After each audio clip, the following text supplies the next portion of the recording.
ఏమీ చేయలేదు. ఈ విధంగా ప్రజలని మోసం చేసేటటువంటి కార్యక్రమాలు చాలా పెద్ద ఎత్తున చేశారు. మొన్న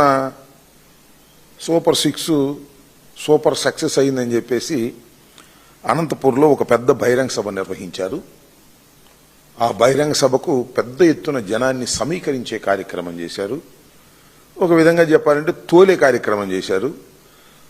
తోలారు కానీ సభ ప్రారంభమయ్యే సమయానికే వెలవెలబోయేటటువంటి పరిస్థితులు ఏర్పడ్డాయి.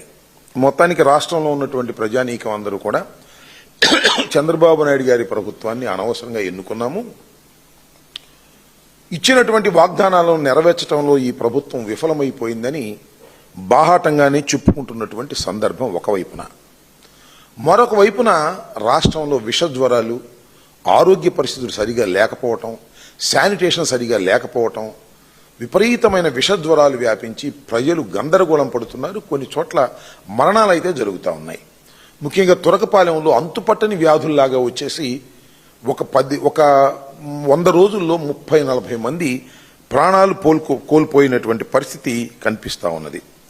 దానితో పాటు అనేక రకాలుగా రాష్ట్రంలో పరిపాలన విఫలమైపోయినటువంటి సందర్భాన్ని పురస్కరించుకొని చంద్రబాబు నాయుడు గారు రకరకాల డ్రామాలు ఆడేటటువంటి పరిస్థితి చేస్తున్నారు. ముఖ్యంగా ఏంటంటే ఈ ప్రభుత్వానికి వ్యతిరేకంగా డిసెంట్గా ఎవరు మాట్లాడినా సహించే పరిస్థితిలో లేరు.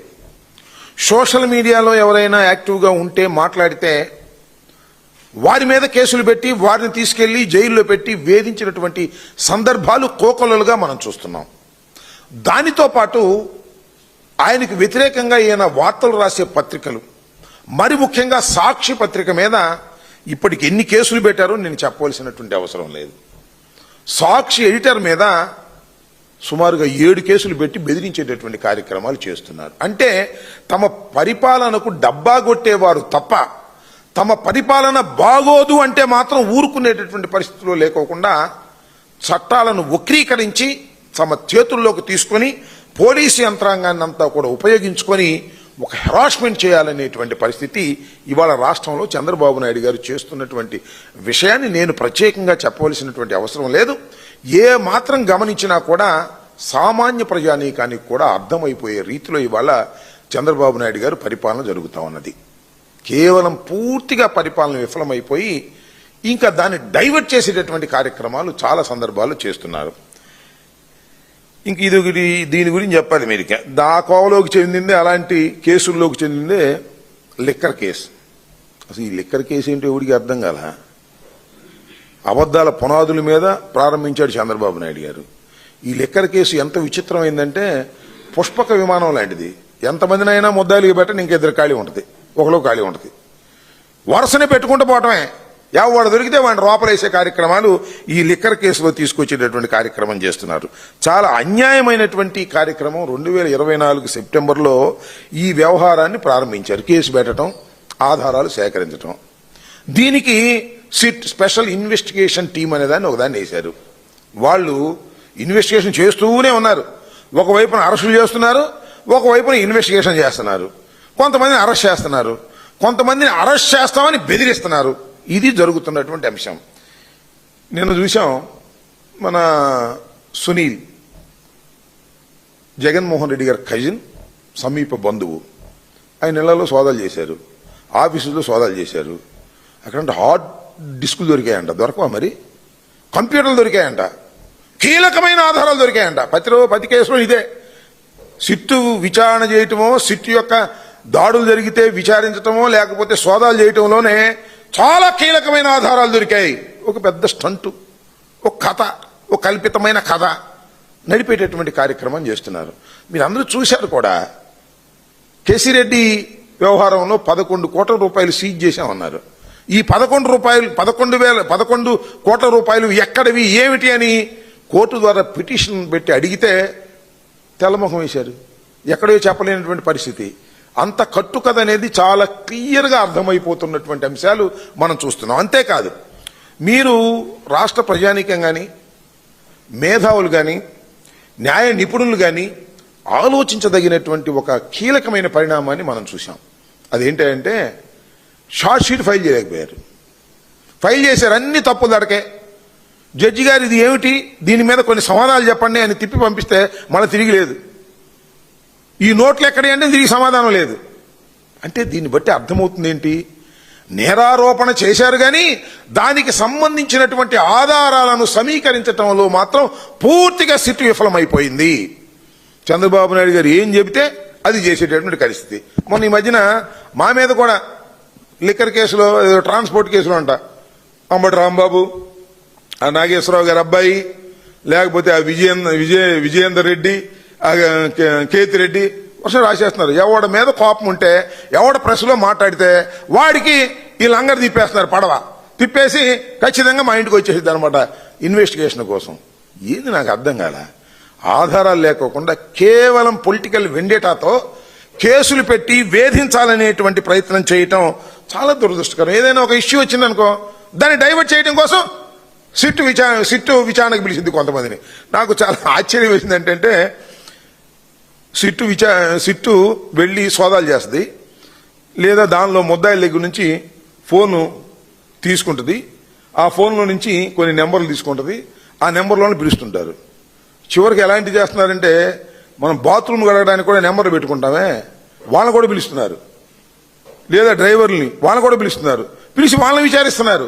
ఇంత దౌర్భాగ్యంగా ఉంది సిట్ యొక్క విచారణ.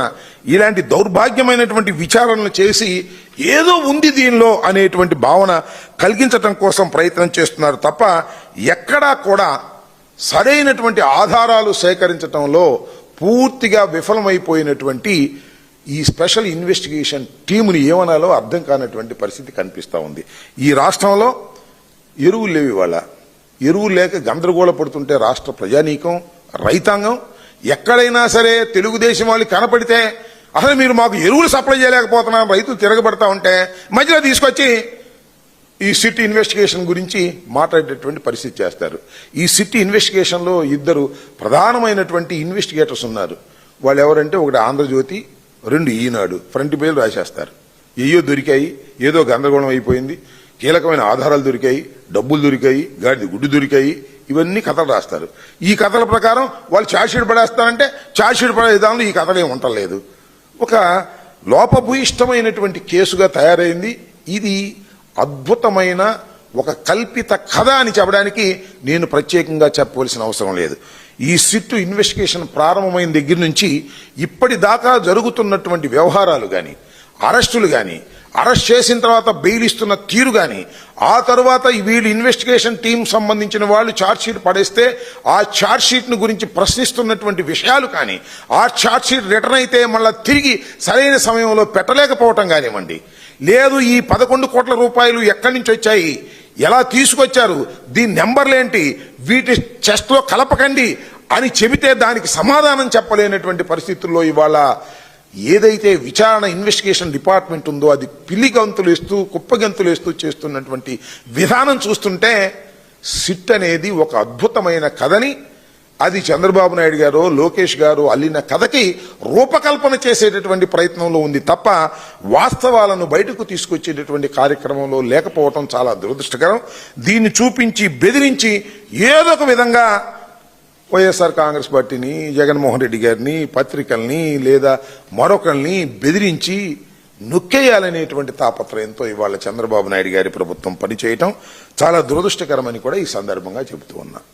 ఈ మొట్టమొదటి ఈ లిక్కర్ కేసు సంబంధించి 50,000 కోట్ల రూపాయలు దీనిలో స్కామ్ జరిగింది అని చెప్పారు. ఈ ఎల్లో పత్రికలు రాశాయి. కొందరం పోయిన తర్వాత తూచి 30,000 అని చెప్పారు. అది పోయిన తర్వాత 18,000 కోట్లని రాశారు. వీళ్లే రాసిన వాళ్ళందరూ వీళ్లే, కొత్త వాళ్ళు ఏం కాదు, సేమ్ పత్రికలే. 18,000 కోట్లు అన్నారు. ఆ తర్వాత తూచి 3,000 కోట్లు అన్నారు. ఇప్పుడేమో 2,000 పైచిలకు అంటున్నారు. సీజ్ చేసినేమో 11 కోట్లు అంటున్నారు. అది కూడా సీజ్ చేసింది వాళ్ళు పెట్టుకుని సీజ్ చేసినటువంటి సందర్భం. ఎందుకంటే మనీ రికవరీ ఎక్కడో లేదు కదా అని కోర్టులు అడుగుతున్నాయనేటువంటి ఉద్దేశంతో మనీ రికవర్ చేసినట్టుగా 11 కోట్ల రూపాయలు ఎక్కడెక్కడో తీసుకొచ్చి పెట్టి చేశారు. దానికి నిరూపణ లేకోకుండా ఈ విధంగా నానా హంగామా చేసేటటువంటి కార్యక్రమం చేస్తున్నారు. నేను ఈ సందర్భంగా చెప్పదలుచుకున్నది ఏంటంటే, ఈ ఇన్వెస్టిగేషన్ మీద లేదా ఈ లిక్కర్ కేసు మీద నేను స్వయంగా 3 ఎపిసోడ్లు చేసి నేను రిలీజ్ చేశాను వాట్సాప్లో. అలా యూట్యూబ్లో ఆ లింక్ కూడా నేను నా ట్విట్టర్ అకౌంట్లో పెట్టేటటువంటి ప్రయత్నం చేస్తాను. దాంతోపాటు వైఎస్ఆర్ కాంగ్రెస్ పార్టీ రిలీజ్ చేసినటువంటి ఒక డాక్యుమెంట్ కూడా పెడతాను. దీన్ని మరొకసారి ప్రజలు ఇంట్రెస్ట్ ఉన్న ప్రజానీకం తెలుసుకోవాలి, చూడాలి అని కూడా ఈ సందర్భంగా నేను మనవి చేస్తున్నాను. ఎందుకంటే ఒక అద్భుతమైన ఒక అసత్యమైనటువంటి కథనాన్ని అల్లి జగన్మోహన్ రెడ్డి గారిని వైఎస్ఆర్ కాంగ్రెస్ పార్టీని ఇరికించాలి, అందరినీ కేసుల్లో పెట్టాలి, అందరినీ జైల్లో పెట్టాలి, అందరినీ కేసుల్లో పెట్టి జైల్లో పెడితే భయపడిపోతారు, భయపడిపోతే మా ఇష్టం వచ్చినట్టుగా పరిపాలన చేసుకోవాలనేటువంటి ఒక నీచమైన రాజకీయ కుట్రతో ప్రారంభమైనటువంటి కేసే ఈ లిక్కర్ కేసు. అందువల్ల దాని గురించి మేము చాలా సందర్భాల్లో చెప్పాం. సూటిగా అనేక ప్రశ్నలు ఇన్వెస్టిగేషన్ టీంని అడిగాం, ఈ ప్రభుత్వాన్ని అడిగాం. ఒక్కదానికి కూడా సరైనటువంటి సమాధానం చెప్పలేనటువంటి పరిస్థితుల్లో ఇవాళ ఈ ప్రభుత్వ యంత్రాంగం ఉంది. కేవలం కక్ష సాధింపు ధోరణితో మాత్రమే ఈ కేసుని నడుపుతా ఉన్నారు. కాసేపేమో జగన్మోహన్ రెడ్డి గారి బంధువులు అంటారు, కాసేపేమో చెవిరెడ్డి అంటారు, కాసేపేమో మరొకరు అంటారు. అందరినీ వాళ్ళని అరెస్ట్ చేస్తాం, వీళ్ళని అరెస్ట్ చేస్తామని బెదిరించే కార్యక్రమాలు చేసేటటువంటి పరిస్థితుల్లో ఇవాళ ఈ రాష్ట్ర ప్రభుత్వం దిగజారి రాజకీయ కక్షలు సాధించడం కోసం ఈ లిక్కర్ కేసును ఉపయోగించుకునే దశకు వెళుతుంది. దీన్ని ప్రజలు గమనించాలని నిన్న చూశాను. ఇవాళంతా ఫ్రంట్ పేజీలు అదే. ఈనాడు, ఆంధ్రజ్యోతిలో ఫ్రంట్ పేజీలు ఏంటంటే మరి సునీల్ ఇంటి మీద దాడి చేశారు, ఒకే సమయంలో విశాఖపట్నంలోనూ అక్కడ ఇక్కడ దాడులు జరిగాయి, కీలకమైన ఆధారాలు దొరికాయి, డిస్కులు దొరికాయి, కంప్యూటర్లు దొరికాయి, ఒకే అడ్రస్ మీద 2 కంపెనీలు ఉన్నాయి. ఉండవా? రామోజీరావు కంపెనీలు ఒకే అడ్రస్ మీద 2-3 లేవా? వాళ్ళ దాడి చేస్తే రామోజీరావు గారి కంపెనీల మీద దాడి చేస్తేనో చంద్రబాబు నాయుడు గారి కంపెనీల మీద దాడి చేస్తే డిస్కులు దొరకవా, కంప్యూటర్లు దొరకవా? ఏది నాకు అర్థం కాలే. డిస్కులు కంప్యూటర్లు దొరికాయంటే ఏదో పెద్ద కీలకమైన ఆధారాలు దొరికిపోయాయనేటువంటి పద్ధతుల్లో వ్యవహరిస్తూ ఉన్నారు. కేవలం మసిబూసి మారేడికాయ చేసి మమ్మల్ని దోషులుగా చిత్రీకరించాలనేటువంటి ఒక దురుద్దేశంతో ఇవాళ ఈ రాష్ట్ర ప్రభుత్వం, చంద్రబాబు నాయుడు గారు, లోకేష్ గారు ప్రయత్నం చేయటం చాలా దురదృష్టకరం. ఒక్కటే అడుగుతా ఉన్నా, జగన్మోహన్ రెడ్డి గారి పరిపాలనలో లిక్కర్ మీద ఒక ప్రత్యేకమైన శ్రద్ధ చూపించాం. లిక్కర్ వాడకం తగ్గించాలనేటువంటి ప్రయత్నం చేశాం. లిక్కరు మంచి లిక్కర్ అందించాలనేటువంటి ప్రయత్నం చేశాం. నాకు తెలియగలుగుతానండి, మద్యాన్ని ప్రభుత్వం అమ్మితే అక్కడ స్కామ్ ఎట్లా జరిగింది? నాకు తెలియగలుగుతున్నా. మద్యాన్ని ప్రభుత్వం అమ్మితే స్కామ్ జరగదు, మద్యాన్ని నియంత్రిస్తే స్కామ్ జరగదు. విక్రయాలు తగ్గించాం, పెంచలేదే మేము. విక్రయాలన్నీ కూడా తగ్గించేటువంటి కార్యక్రమం చేస్తే స్కామ్ జరిగిందంటారు. అడ్డగోలు వ్యవహారంగా ఇవాళ చేస్తున్నారు. అదేమంటే లిక్కర్ వ్యవహారంలో కొంత ప్రజల్లో వ్యతిరేకత వచ్చిందనేటువంటి భావన తీసుకొచ్చేటువంటి కార్యక్రమం చేస్తున్నారు. ఇది చాలా దురదృష్టకరమైనటువంటి పరిణామం. వైఎస్ఆర్ కాంగ్రెస్ పార్టీ అధికారంలో ఉన్నప్పుడు లిక్కర్ని కంట్రోల్ చేయాలని, తక్కువ లిక్కర్ని వాడే విధంగా ప్రజలకు చెప్పాలనేటువంటి సదుద్దేశంతో పనిచేసినటువంటి ప్రభుత్వాన్ని ఇవాళ లిక్కర్ స్కామ్ వల్ల ఈ ప్రభుత్వం అనేక వేల కోట్లు దోచుకుందనేటువంటి పరిస్థితిని తీసుకొస్తున్నారు. ఇవాళ నిజంగా జరుగుతూ ఉంది లిక్కర్ స్కామ్ అని కూడా మనం చేస్తున్నాం. ఇవాళ ప్రైవేటీకరణ చేసి వందల వేల కోట్ల రూపాయలు దండుకునేటటువంటి కార్యక్రమం ఇవాళ నారా చంద్రబాబు నాయుడు గారు చేస్తున్నారు. మీ అందరికీ గుర్తుండే ఉంటుంది, చంద్రబాబు నాయుడు గారు గత ప్రభుత్వంలో కూడా జరిగినటువంటి అనేక స్కామ్స్ మీద లిక్కర్ కేసు కూడా చంద్రబాబు నాయుడు గారి మీద ఉంది. ఇవాళ చంద్రబాబు నాయుడు గారు బయట తిరుగుతున్నాడంటే 7 కేసుల్లో చంద్రబాబు నాయుడు గారు బెయిల్ తీసుకుని తిరుగుతా ఉన్నాడు. వాటన్నిటిని తిమ్మిడి బొమ్మని చేయాలనే ప్రయత్నం చేస్తున్నాడు. ఇవాళ ఇన్వెస్టిగేషన్ టీమ్స్ అనేది గందరగోళం చేయాలని చూస్తున్నాడు. ప్రభుత్వం వారి చేతిలోకి వచ్చింది కాబట్టి వారు అధికారంలో వారు మీద ఉన్నటువంటి కేసుల్ని ఇవాళ మాఫీ చేసుకోవాలనేటువంటి ఒక నీచమైన కుట్ర చేస్తున్నాడు. ఈ కుట్రలన్నింటినీ కూడా న్యాయస్థానాలు ఎదుర్కొంటాం. ఈ లిక్కర్ కేసు వ్యవహారంలో కూడా న్యాయస్థానాల్లో మేము చంద్రబాబు నాయుడు గారిని, ఈ ప్రభుత్వం చేస్తున్నటువంటి అన్యాయాలని ఎండగట్టేటటువంటి కార్యక్రమం చేస్తాం. మొన్న మీరు చూశారు, 3 ప్రధానమైన నిందితులకు బెయిల్ వచ్చేసింది. బెయిల్ వచ్చిన తర్వాత మళ్ళా కంగారు పడి అనేక గందరగోళాలు చేశారు. బెయిల్లో రిలీజ్ కాకుండా ఆపేటటువంటి ప్రయత్నం చేశారు. హైకోర్టుకి వెళ్లి బెయిల్ రద్దు చేయాలనేటువంటి కార్యక్రమం చేశారు. మీ అందరికీ మనవి చేస్తున్నా, ఎవరైనా ఒక ముద్దాయిని ఒక కేసులో అరెస్ట్ చేస్తే వితిన్ 90 days లోపల వ్యాలిడ్ ఛార్జ్ షీట్ పడేయకపోతే ఆ ముద్దాయికి బెయిల్ మీద రిలీజ్ అయ్యేటటువంటి హక్కు ఉన్నది. అది రాజ్యాంగం కల్పించినటువంటి ప్రాథమిక హక్కు లాంటిది అనేది కూడా ఈ సందర్భంగానే మనవి చేస్తున్నా. ఇదే విషయంలో ధనంజయ రెడ్డి గారి విషయంలో కానీ, కృష్ణమోహన్ రెడ్డి గారి విషయంలో కానీ, లేదు బాలాజీ గారి విషయంలో కానీ వారు అరెస్ట్ అయిన తర్వాత 90 రోజులు నిండినా కూడా వ్యాలిడ్ ఛార్జ్ షీట్ ఫైల్ చేయటంలో సిట్ విఫలమైంది కాబట్టి లోయర్ కోర్టు వారికి బెయిల్ మీద రిలీజ్ చేసింది. అది ముద్దాయిలకు ఇచ్చినటువంటి రాజ్యాంగ హక్కుని కోర్టు వారు అమలు చేస్తే దానికి నిప్పులు గుదొక్కిన కోతిలాగా గందరగోళం చేసి ఇవాళ హైకోర్టులో వెళ్ళి వాళ్ళ ఫైల్ చేశారు. We will see in the high court. తప్పులేదు, చేయండి. హైకోర్టులో కూడా మా వాదనలు వినిపిస్తాం. దానికి తగ్గట్టుగా కూడా దానికి తీర్పులు వచ్చే విధంగా మా ప్రయత్నాలు మేము చేస్తాం తప్ప మీరు రాజ్యాంగాన్ని చట్టాన్ని ఉల్లంఘించి ఏదో ఒక విధంగా జగన్మోహన్ రెడ్డి గారి పార్టీని వైఎస్ఆర్ కాంగ్రెస్ పార్టీని అణచాలని మీరు చేసే ప్రయత్నాన్ని మేము విఫలం చేసేటటువంటి కార్యక్రమంలో ఉంటాం. రాను రాను ప్రజల్లో మీరు చేస్తున్నటువంటి ఈ అపవిత్రమైనటువంటి కార్యక్రమాలు ప్రజలు గమనిస్తూ ఉన్నారు. దానికి తగ్గట్టుగానే ప్రజలు కూడా నిర్ణయాలు చేస్తారని సందర్భంగా చెప్పదలుచుకున్నాను.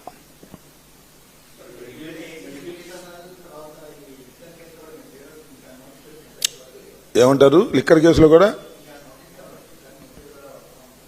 ఈనాడులో ఇచ్చినట్టున్నారు. ఈనాడులో నా ఆంధ్రజ్యోతిలో నోటీసులు ఇచ్చిట్టున్నారు. నాకు ఇవ్వాల.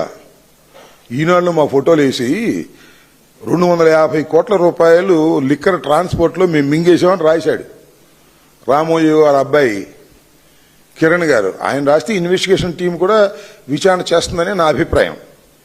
ఇలా కాస్త ఎక్కువగా మాట్లాడే వాళ్ళని అంటే ఎక్కువ సార్లు ప్రెస్ మీట్లు చేసే వాళ్ళ మీద వాళ్ళు ఈ రకమైన ప్రయోగం లిక్కర్ కేసులో ఉన్నటువంటి ప్రయోగాలని మా మీద చేస్తున్నారు. చేయనియండి, మాకు ఏ విధమైన అభ్యంతరం లేదు. అంతకుముందు ఏంటి సత్తెనపల్లిలో విజిలెన్స్ ఎంక్వైరీ అన్నారు. వర్షం ఒకటొకటి వస్తున్నారు. వైఎస్ఆర్ కాంగ్రెస్ పార్టీలో కాస్త గట్టిగా మాట్లాడే వాళ్ళని సీనియర్స్ని ఏదో విధంగా చేయాలనేటువంటి ఒక దుర్బుద్ధితో ఈనాడు ఆంధ్రజ్యోతిలో ముందు రాయటం, ఆ తర్వాత విజిలెన్స్ వాళ్ళకి ఇవ్వటం, ఆ తర్వాత సిట్ వాళ్ళకి ఇవ్వటం, ఏదేదో వచ్చిందని ఇవ్వటం, ఇవన్నీ చేస్తున్నారు. కేసులు పెట్టి బెదిరించాలని చూస్తున్నారు. బెదరటానికి ఎవరు సిద్ధంగా లేరు ఇక్కడ. We don't care all these things. మాకు తెలుసు ఏం జరుగుతుందో. మేము తప్పు చేయలేదని మాకు తెలుసు. కేవలం రాజకీయ కక్షతో మమ్మల్ని అణచాలనేటువంటి ప్రయత్నమే చంద్రబాబు నాయుడు గారు, లోకేష్ గారు చేస్తున్నారు అనేది కూడా నేను ఇది మొదటిసారి కాదు, చాలాసార్లు చెప్పాను, చెప్తూనే ఉంటాను. ఇది వాస్తవం అని కూడా ప్రజలు గమనిస్తున్నారు. ఓకే, భయపెట్టేదేంటి? ఎవరు భయపెడుతున్నారు? ఇప్పుడు ఒకటి గుర్తుపెట్టుకోండి, మెడికల్ కాలేజెస్ విషయంలో జగన్మోహన్ రెడ్డి గారి stand is very clear. Jaganmohan Reddy గారు ఒక మాట చెప్పి మరొకటి చేసేటటువంటి తత్వం కలిగినటువంటి నాయకుడు కాదు. Is a very bold man. జరగబోయే విషయాన్ని చాలా స్పష్టంగా చెప్పారు. అంటే ఇది బెదిరింపని మీరు అనుకుంటే సరిపోదు. లేదు ఈనాడు రాస్తే సరిపోదు, లేదు ఆంధ్రజ్యోతి రాస్తే సరిపోదు, లేదు చంద్రబాబు నాయుడు రాస్తే సరిపోదు, చంద్రబాబు నాయుడు గారు చెప్తే సరిపోదు, లేదు లోకేష్ చెప్తే సరిపోదు. చాలా స్పష్టంగా చెప్పారు. That will reiterate in my press meet also. ఏం చెప్పదలుచుకున్నామంటే మా పార్టీ తరఫున, అయ్యా ఇవాళ చంద్రబాబు నాయుడు గారు కష్టపడి వైఎస్ఆర్ కాంగ్రెస్ ప్రభుత్వంలో మెడికల్ కాలేజీలు నిర్మించి మెడికల్ కాలేజీల ద్వారా పేద ప్రజానీకానికి మేలు చేయాలని ప్రయత్నం చేస్తే మీరొచ్చి అమ్ముకునే కార్యక్రమం చేస్తున్నారు. అయ్యా కొనేవాళ్ళు ఎవరన్నా ఉంటే రండి అని అడుగుతున్నారు. ఆ కొనేవాళ్ళకి చెప్తున్నాం, మీరు తొందరపడి కొన్నారా, మేము అధికారంలోకి వచ్చిన తర్వాత ఈ కొన్నవి క్యాన్సిల్ చేస్తాం అని చెప్తున్నాం. Very bold. దీనిలో ఏమీ సందేహం ఏమీ లేదు, దీనిలో దాయాల్సిన అవసరం ఏమీ లేదు. జగన్మోహన్ రెడ్డి గారు సూటిగా చెప్పారు. ఆ కొనేవాళ్ళంటే పెట్టుబడిదారులంట, రాష్ట్రానికి పెట్టుబడులు వస్తున్నాయంట. ఇదేనా పెట్టుబడులు? కాలేజీలు అమ్మేయటం పెట్టుబడులా? కొనేవాళ్ళు పెట్టుబడిదారులా? కొనేవాళ్ళు ఎవరో మనకు తెలీదా? కొనేవాళ్ళు నీ తాబేదారులేగా. అన్ని కాలేజీలు పూర్తి చేసుకుని సిద్ధంగా ఓపెనింగ్ ఉన్నటువంటి కాలేజీలని ఇవాళ మార్కెట్లో పెట్టి అంగడి వస్తువులాగా నువ్వు అమ్మే ప్రయత్నం చేస్తున్నప్పుడు కళ్ళు మూసుకొని కూర్చోవడానికి వైఎస్ఆర్ కాంగ్రెస్ పార్టీ సిద్ధంగా లేదు. 5 సంవత్సరాలు ఈ రాష్ట్రాన్ని పరిపాలించినటువంటి పార్టీ వైఎస్ఆర్ కాంగ్రెస్ పార్టీ. 5 సంవత్సరాల పాటు ముఖ్యమంత్రిగా పనిచేసినటువంటి వ్యక్తి జగన్మోహన్ రెడ్డి గారు. వైద్యం మీద, విద్య మీద కాన్సన్ట్రేషన్ చేసినటువంటి వ్యక్తి జగన్మోహన్ రెడ్డి గారు. ప్రతి పేదవాడికి విద్య, వైద్యం కావాలని భావించినటువంటి వ్యక్తి జగన్మోహన్ రెడ్డి గారు. ఇవాళ నువ్వు ప్రైవేట్ రంగంలోకి మొత్తం మెడికల్ కాలేజీలు నెట్టేసి, వైద్యాన్ని నెట్టేసి, విద్యను నెట్టేసి పేద ప్రజానీకానికి మోసం చేస్తాను, పేద ప్రజానీకానికి అన్యాయం చేస్తానంటే చేతులు కట్టుకొని కూర్చోవడానికి వైఎస్ఆర్ కాంగ్రెస్ పార్టీ సిద్ధంగా లేదు. 11 సీట్లే మాకు ఉండవచ్చును గాని 39.4% ఓటు శాతం ఉన్నటువంటి రాజకీయ party YSR Congress party.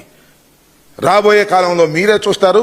YSR Congress party తిరిగి అధికారంలోకి వస్తుందని నేను చెబుతున్నటువంటి మాట కాదు, ఎక్కడికి వెళ్ళినా ప్రజలు చెబుతున్నటువంటి మాట. వైఎస్ఆర్ కాంగ్రెస్ పార్టీ అధికారంలోకి వస్తే ఇప్పుడు చంద్రబాబు నాయుడు గారు చేస్తున్న తప్పులన్నీ సరిచేయడానికి మేము సిద్ధంగా ఉన్నాం. దానిలో భాగమే ఇవాళ ఎవరైనా మెడికల్ కాలేజీలు కొని వ్యాపారం చేయాలనుకుంటే మీ వ్యాపారాన్ని సాగనివ్వము అనేది చాలా స్పష్టంగా చెప్పాం. ఇది బెదిరింపు కాదు, ఉన్న వాస్తవం అని కూడా చెప్పదలుచుకున్నాను. వాళ్ళేం పెట్టుబడిదారులు కాదు, వాళ్ళు పెట్టుబడిదారులు ఇక్కడ తీసుకొచ్చి పెట్టే పరిస్థితి లేదు. ఇదంతా కూడా మోసం. ఈ మోసాన్ని ఎదుర్కోవడానికి జగన్మోహన్ రెడ్డి గారు మొన్న చాలా బోల్డ్ గా చెప్పారు. మళ్ళా కూడా రీట్రేట్ చేస్తున్నాం దాన్ని. చెప్పండి.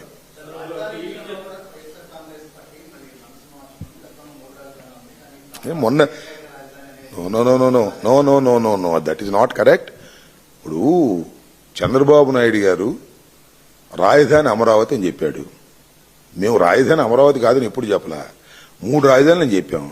చంద్రబాబు నాయుడు గారు 1,00,000 కోట్లు ఖర్చు పెట్టడానికి సిద్ధంగా ఉన్నాడు, అంతే కదా. ఇవాళ 1,00,000 crores he spending in Amaravati. Jaganmohan Reddy గారు కూడా మొన్న చెప్పాడు, ఎందుకయ్యా ఇన్ని 1,00,000 కోట్ల రూపాయలు ఖర్చు పెడతారు ఒక రాష్ట్ర రాజధాని కోసం? ఈ గుంటూరు విజయవాడ మధ్యలో ఒక 500 ఎకరం తీసుకుంటే అయిపోతుంది కదా అని కదా చెప్పింది. ఆయనకి ఇచ్చినటువంటి అడ్వైజ్ ఇంత కావాలా? 1,00,000 కోట్లు, దానిలో 52,000 కోట్ల రూపాయలు అప్పు. మెడికల్ కాలేజీలేమో 500 కోట్ల రూపాయలతో పూర్తయ్యేటటువంటి మెడికల్ కాలేజీలేమో అమ్మేసుకుంటారు. అవసరం లేనటువంటి రాజధాని కోసం 1,00,000 ఎకరాలు సేకరిస్తారు. అవసరం లేని రాజధాని కోసమేమో 1,00,000 కోట్లు కుమ్మరిస్తారు.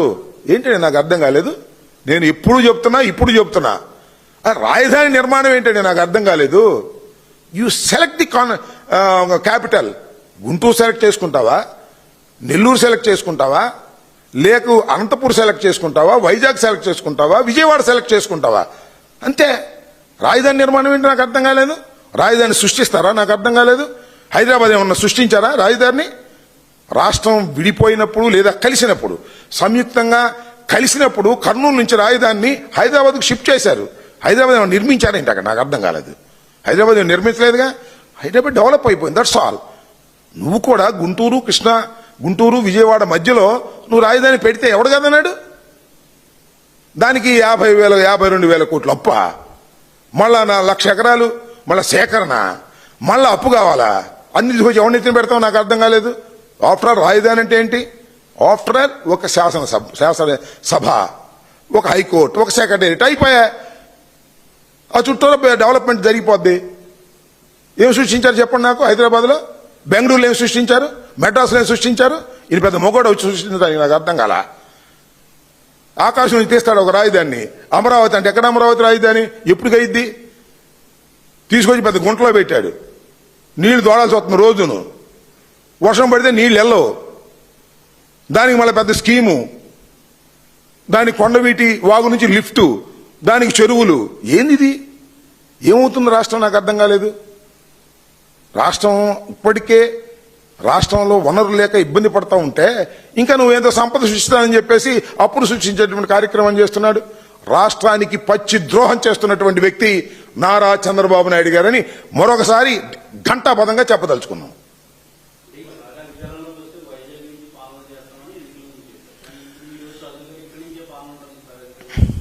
ఇంకా ఒక విషయం చెప్తున్నా, మేము మొన్న చెప్పింది జగన్మోహన్ రెడ్డి గారు చాలా స్పష్టంగా చెప్పాడు. చంద్రబాబు నాయుడు గారు చేస్తున్నది తప్పు. ఆయన చేయదలుచుకుంటే, సింగిల్ రాజధానిగా పెట్టదలుచుకుంటే గుంటూరు విజయవాడ మధ్యనే 500 ఎకరాల్లో నిర్మించవచ్చని సలహా ఇచ్చారు. మేము 3 రాజధానులని చెప్పాము. అన్ని ప్రాంతాలు మాకు సమానం అనే ఉద్దేశంతో మేము పార్టీ ఓడిపోయాము. ఇవాళ ఇంకా దాని మీద చర్చ జరగలేదు.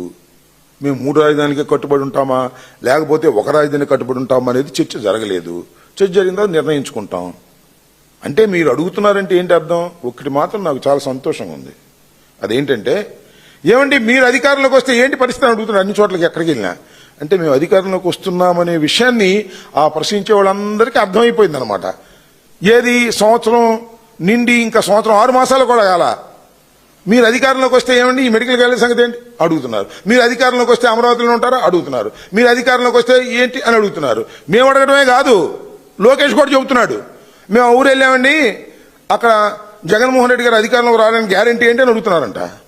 అందరికీ అనుమానం వచ్చేసింది, ఈ కూటమి ప్రభుత్వం 5 సంవత్సరాల తర్వాత ఉండేది కాదని, మళ్ళా జగన్మోహన్ రెడ్డి గారి అధికారంలోకి వస్తున్నారనేటువంటి భావన సర్వత్రా వినిపిస్తుందనే దానికి సంతోషం. అయితే ఈ రాజధాని అంశం మీద మేము పూర్వం తీసుకున్నటువంటి స్టాండ్ 3 ప్రాంతాలకి 3 పట్టణాల్లో ఈ రాజధాని డివైడ్ చేసి ఉండాలి అనేటువంటి అధికార వికేంద్రీకరణ భావించాం. ఆ తర్వాత ఓటమి పాలయ్యాం. దానివల్లే ఓటమి పాలయ్యామని కొంతమంది అంటారు, కాదు కొంతమంది అంటారు. వీటన్నిటి మీద సుదీర్ఘమైన చర్చ జరగాలి. ఆ చర్చ జరిగినప్పుడు వీటన్నిటికీ సమాధానం చెప్తాం.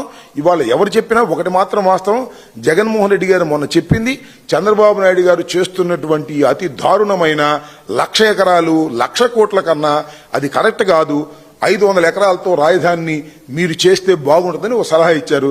ఆ సలహా మేము పాటించము, గంగలోనే దూగుతాము, లేదా కొండవీటి వాగులోనే దూగుతాము, లేదా ఈ గుంటలోనే రాజధాని పెడతాము, ఈ గుంటలోనే 1,000 కోట్లు 1,00,000 కోట్లు ఖర్చు పెడతామంటే ఆయన కర్మ. దానికి ప్రజలు బాధ్యత వహించాల్సిన పరిస్థితి. ఇవాళ లబోదిబం అంటున్నారండి అమరావతిలో ఉన్నటువంటి రైతాంగం. చంద్రబాబు నాయుడు గారికి ఓట్లు వేసినటువంటి రైతాంగం లబోదిబం అంటున్నారు. ఏంది కర్మ అని. 52,000 ఎకరాలు ఇస్తే దానికి దిక్కు లేదు, మళ్ళా 43,000 ఎకరాలు మేము ఎక్వైర్ చేస్తామని చెబుతున్నాడు. సిగ్గుశరం లేదని వాళ్ళే లబోదిబం అంటున్నారు. చంద్రబాబు నాయుడికి సంబంధించిన వాళ్ళేం వైసీపీ వాళ్ళు కాదు, వాళ్ళే లబోదిబం అంటున్నాడు. వాళ్ళ ఏడుపులు కొట్టుకుపోతాడు చంద్రబాబు నాయుడు, గుర్తుపెట్టుకోమని మనవి చేస్తున్నా. మొన్న ఏంటంటే రాజధాని మునిగిందంటే అక్కడ రాజధాని మునిగిందంటే మేము ఒప్పుకుంటాం అన్నారు. ఎందుకు పాల్గొట్టారే? కొత్తగా వేశారుగా ఒక హైవేని, చూశారుగా మీరు హైవే కొత్తది. ఇక్కడ నుంచి ఇది మన ఇబ్రహీంపట్నం దగ్గరికి వెళ్ళి అక్కడ నుంచి ఎయిర్పోర్ట్ దాకా వెళ్ళిద్ది. దాన్ని అడ్డుగోలు పగలగొట్టేశారు. దీనిలో నీళ్లు వెళ్ళకపోతే లిఫ్ట్ ఉంది ఒక పక్కన, ఆ లిఫ్ట్ లోంచి తోడిన నీళ్ళు వెళ్ళట్లా. చివరికి హైవేని కొత్తగా వేసినటువంటి హైవేని పగలగొట్టి నీళ్లు పంపాల్సి వచ్చినటువంటి పరిస్థితులు ఉందంటే అమరావతి ఎంత లోతట్టు ప్రాంతమో నేను ప్రత్యేకంగా చెప్పాల్సిన అవసరం లేదు. చంద్రబాబు నాయుడు గారు చేసిన అతిపెద్ద తప్పిదం ఇది అని రాష్ట్ర ప్రజానీకం అనుకుంటున్నారు.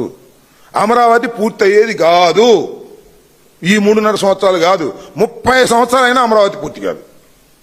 అంత పెద్ద ప్రాజెక్ట్ పెట్టాడు చంద్రబాబు నాయుడు గారు. అది ఒక ఆదాయపు సోర్స్గా క్రియేట్ చేసుకున్నాడు. అప్పుడెప్పుడు మోడీ గారు అన్నాడే పోలవరం ఇది ఏటీఎం అని, ఇది ఒక ఏటీఎం, అమరావతి ఒక ఏటీఎం. 52,000 కోట్ల అప్పులు తీసుకొచ్చాడు, టెండర్లు పిలిచాడు, దానిలో మొబిలైజేషన్ అడ్వాన్స్ ఇస్తాడు, దానిలో 8% వెనక్కి తీసుకుంటాడు, మళ్ళీ కొంత పర్సెంటేజ్ తీసుకుంటాడు. ఆయన వాళ్ళ అబ్బాయి సూట్ కేసు సర్దుకుంటారు, హైదరాబాద్ తీసుకుపోతారు. ఇదే పని. ఓకే,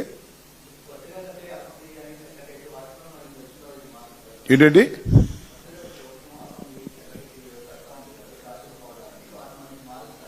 ఎవరు మేము వచ్చినాక తొందర ఎందుకు? ఇంకా చెప్తాం, ఇంకా ఆలోచిస్తాం.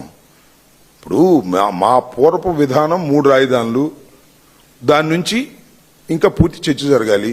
చర్చ జరిగిన తర్వాత మా నిర్ణయాలు ప్రకటిస్తాం. ఇంకా 3.5 సంవత్సరాలు ఉందనుకుంటున్నాం మేము, లేదా మేము అధికారంలో రావడం ఇంకా 3 సంవత్సరాలు ఉందని మేము అనుకుంటున్నాం. వాళ్ళే తొందరపడిపోతున్నారు కొంతమంది, ఏమంటే తొందరగా చెప్పండి అని. ఇంకా 3.5 సంవత్సరాలు ఉంది కాబట్టి దాని మీద కూలంకషంగా ఆలోచించి చర్చించుకుని పార్టీ పరంగా చర్చించుకున్న తర్వాత మా నిర్ణయాలు పూర్వం నిర్ణయాలు ఏమన్నా తప్పులో రైట్లో ఉన్నాయో చర్చించుకున్న తర్వాత దెన్ వి విల్ అనౌన్స్. ఇప్పుడెప్పుడే తొందరపడే సంవత్సరం ఇప్పుడు మేము తొందరపడుతున్నా రైతులకు ఎరువులు తొందరగా ఇవ్వమని తొందరపడుతున్నాం, అది ఇవ్వలేమని వాళ్ళు లబోదివ్వమంటున్నారు. అదేవిధంగా ఈ రాజధాని సంగతి ఏంటో తేల్చమని తొందరపడుతున్నాం. ముందు ఆయన చేయాల్సిన ఆయన చేయనియండి. మా నిర్ణయాలను తప్పనిసరిగా మేము ప్రకటిస్తాం. ఒకటి మాత్రం వాస్తవం, మేము అధికారంలోకి వస్తే ఏం చేయాలనే విషయాలను ఇంత ఎర్లీగా కన్నా తర్వాత మేము ప్రకటించడం జరుగుతుంది. ఏమిచ్చారు? ఎవరు మాట్లాడుతుంది ఇక్కడ? ఏం క్లారిటీగా చెప్పారు?